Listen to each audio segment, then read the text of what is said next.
Hi, welcome back to Nails Before Films.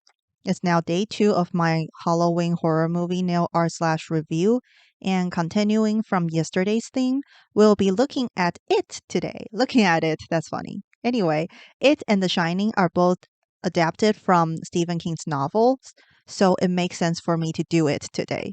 Do it, that's funny. Okay, it's not funny. I'll stop now. I watched both the 1990 miniseries and the 2017-2019 movies, so I'll be reviewing all of them in this video. Same as last time, I only watched Dead Meat's Kill Counts as recaps, so these are mostly my thoughts on the series slash films when I first watched them. The basic plot of it is pretty much the same for both the miniseries and the movies. There's this group of kids who call themselves the Losers Club. The losers include Bill, Ben, Beverly, Eddie, Richie, Stan, and Mike. They live in Derry, and kids have been going missing, including Bill's little brother Georgie. They all encounter some weird, scary things, mostly in the form of Pennywise the dancing clown. Turns out there is this periodic evil that comes out to feast on people every 30 years or so. And the evil is called It. Whether it's to avenge Bill's brother or save Beverly, who's been kidnapped by It, the losers go into the sewer to fight It. Eventually, the losers manage to severely injure It, and It escapes. Unclear whether or not the injury is fatal.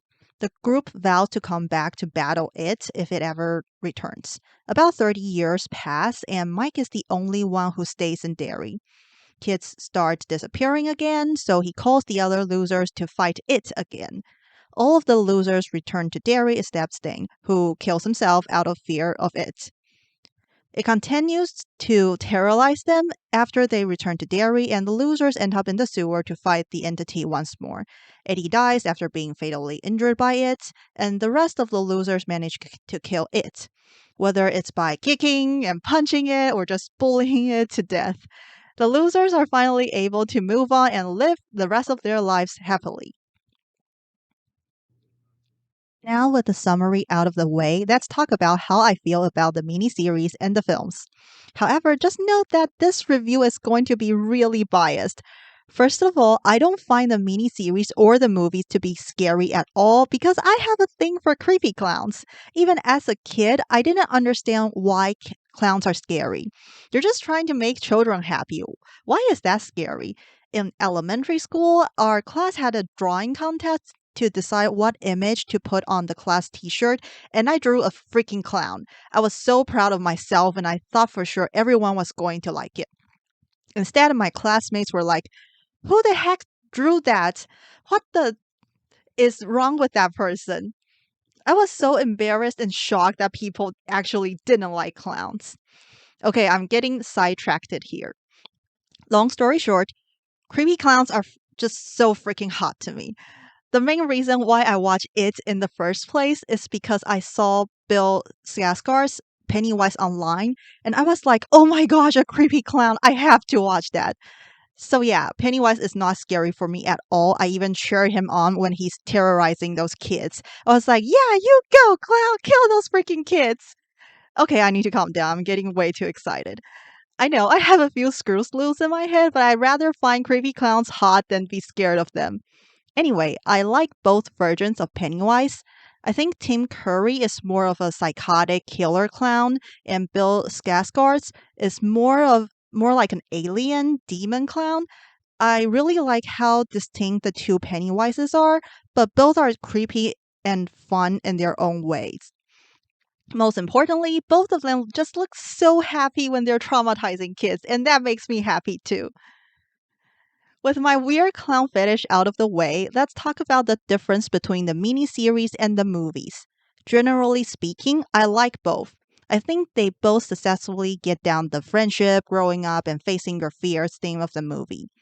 I don't think it's really fair to compare the two. Obviously, the miniseries has a lower budget and much shorter runtime.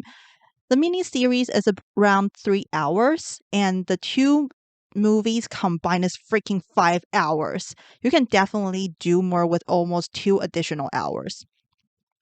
Let's go through what I like about both the miniseries and the movies first. I think the child actors are phenomenal in both versions. The childhood portions of of the story are really the highlights of both the miniseries and the movies. Their parts are definitely more interesting and engaging than their adult counterparts. Especially for the movie version, chapter 1 and chapter 2 just feel too different in my opinion. I also don't like how some of the flashbacks in chapter 2 aren't hinted at in the previous movie at all. For me, they seem to have come out of nowhere, and it really takes me out of the movie sometimes. I'm not saying I like the constant flashbacks of the miniseries, but at least they were less jarring in my opinion. For the miniseries, the most obvious shortcoming is definitely the lack of gore. For me, a horror film with no gore is like pizza without pepperoni, or that feeling when you eat frozen yogurt or drink anything diet. It's fine, but just less exciting, and you know something is missing. But I get it, there are budget constraints and rating issues, so I think they did the best they could. On the other hand, the movies have plenty of gory scenes, but maybe a little too much. I think chapter 2 is way too long and the pacing is slow. They could really cut some of the scary scenes, especially when they don't contribute anything but only act as jump scares. Also, I'm not a big fan of the CGIs of the movies, especially the fidgeting, jerking thing when scary things move toward the characters. I think it just looks silly and gets old real quick. And since we're on the topic of scariness, let's talk about the boss fight with it. In the mini series, it turns out to be this spider thingy, which is pretty underwhelming in my opinion. Also, they just kill it by shooting a silver earring and dealing a bunch of physical trauma, which is kind of a bummer for me, especially since Pennywise never shows up again. As for the movies, I think the ritual thing is a colossal waste of time. It doesn't work in the end, so I really don't know why it has to be in the movie. I think it's just an excuse for the losers to walk around and have flashbacks, which can definitely be done in ways other than a phony ritual. Of course, I like the final form of it much better in the movies because Pennywise is still there. But I think bullying it to death is honestly underwhelming too. It's also so predictable that you can defeat something by not being scared of it. I'm not saying that it's not true, just cliche in my opinion.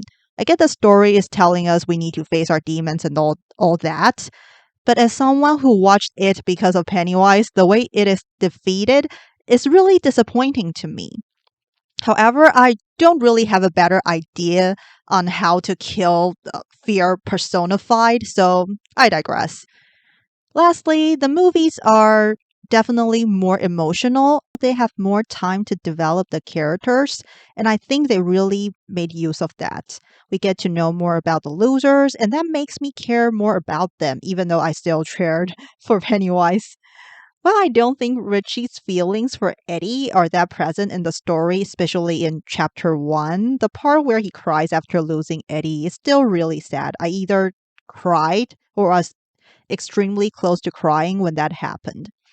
As for the miniseries, I actually really like the part where Bill's wife goes goes to Derry because she's worried about Bill, gets captured by Pennywise, and with the power of love and Bill's crappy bike, she's saved.